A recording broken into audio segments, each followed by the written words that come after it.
ছোট থেকে বড় প্রায় সবাই রেলে যাত্রা করেন, কারণ ট্রেনে যাত্রা করা বেশ আরামদায়ক এবং সুরক্ষিত।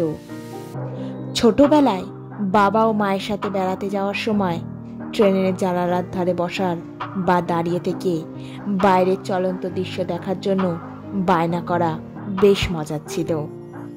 চলন্ত গাছপালা থেকে শুরু করে ল্যাম্পপোস্ট, রেল লাইন, সিগন্যাল সবই ট্রেনের সাথে ছুটছে। হাই ফ্রেন্ডস, কেমন আছেন সবাই? নেভার এন্ডিং জার্নি চ্যানেলে আপনাদেরকে স্বাগত জানাই। ট্রেনের সাথে জড়িয়ে থাকা সেই সব ইতিহাস যদি দেখতে চান, যেতে পারেন হাওড়া রেল মিউজিয়াম। অজানা সব রেলের ইতিহাস দেখলে ও শুনলে বেশ অবাকই লাগবে। 2006 সালে পূর্ব রেল কর্তৃপক্ষের উদ্যোগে তৈরি হয় হাওড়া রেল মিউজিয়াম। পুরো জাদুঘরটি দেখতে ঠিক হাওড়া স্টেশনের একটি সংক্ষিপ্ত সংস্করণ, এবং এখানে শতাব্দী প্রাচীন ব্যবহৃত রেলের নিদর্শনগুলি বিবর্তনের রূপ নিয়ে সাজানো আছে।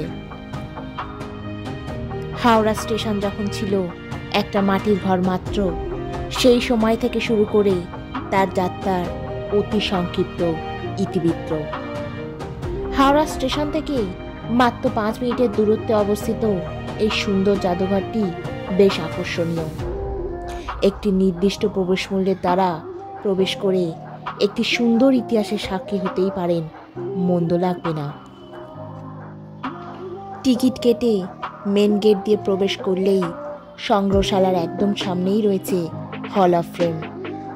এখানে সাজানো রয়েছে ব্রড গেজ ও ন্যারো গেজ স্টিম ইঞ্জিনের বিভিন্ন মডেল, রয়েছে কাঠের তৈরি বিভিন্ন রেল কামরার মডেলও।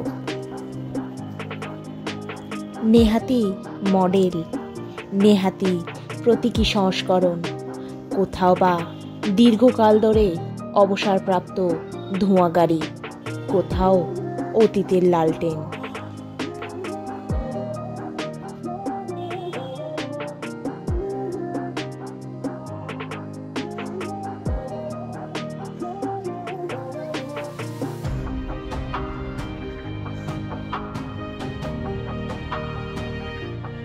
এরপর সামনের দিকে এগোলেই সবুজ মাঠ এবং রয়েছে একটি লম্বা রেল ট্র্যাক, আর তার চারধারে 4টি কিয়স্ক। এই 4টি কিয়স্ক হল বিদ্যুৎ, দূরসঞ্চার, বিরাসত এবং স্মৃতিয়া।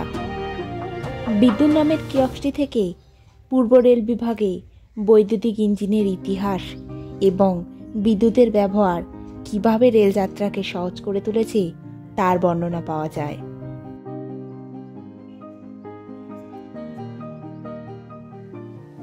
দূরসঞ্চার কিয়স্ক থেকে রেলের সঙ্গে সিগন্যাল ব্যবস্থা সম্পর্কে ইতিহাস জানা যায়। বিরাসত কিয়স্কে পাবেন রেলগার্ড, টিকিট চেকার, ড্রাইভার থেকে শুরু করে বিভিন্ন রেল কর্মচারীদের মডেল। আর সবশেষে স্মৃতিয়ায় দেখা মিলবে রেল স্ট্যাম্পসের বিপুল সম্ভার।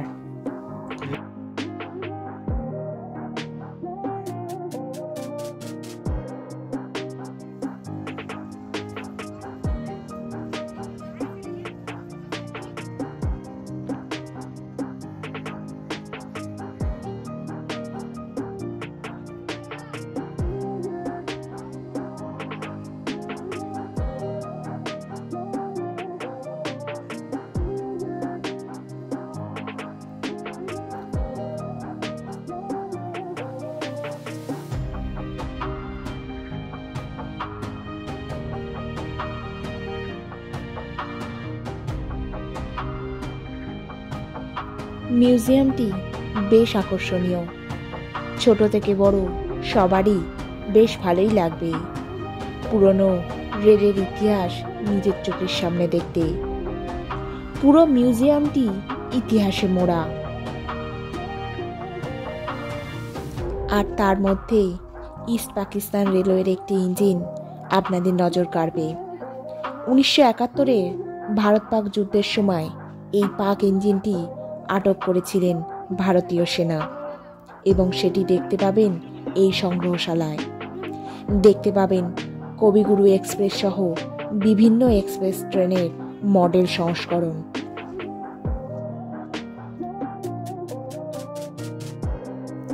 হিন্দি সিনেমা যারা দেখতে ভালোবাসেন নিশ্চয়ই গদার, পরিণীতা এবং বোস দ্য ফরগটন হিরো দেখেছেন।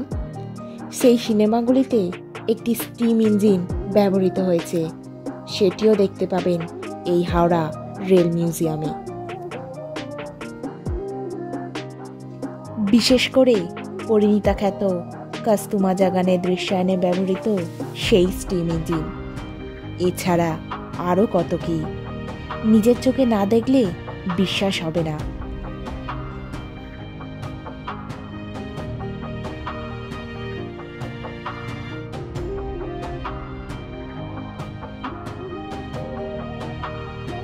এই রেল মিউজিয়ামে যেটির কথা না বললে মিউজিয়ামের সম্পূর্ণতা পূর্ণ পায় না, সেটি হলো মিনিয়েচার টয় ট্রেন, মিউজিয়ামের সেরা আকর্ষণ।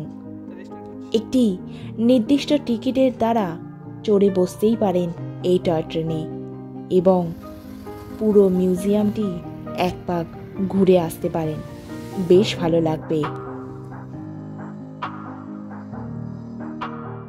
হাওড়া স্টেশনের একটি ছোট মডেল রয়েছে এই মিউজিয়াম চত্বরে। এর ভিতরে প্রবেশ করলে দেখতে পাবেন পুরানো দিনের সিলিং ফ্যান, ব্যবহৃত সিঁড়ি এবং রেল ট্র্যাকের পুরানো সিস্টেম, এবং দেখতে পাবেন পুরানো দিনের ব্যবহৃত একটি দেওয়াল ঘড়ি, যা বেশ দেখতে রীতিমতো আধুনিক যুগের ঘড়িগুলিকে টেক্কা দেবে, কিন্তু সে এখন অতীত।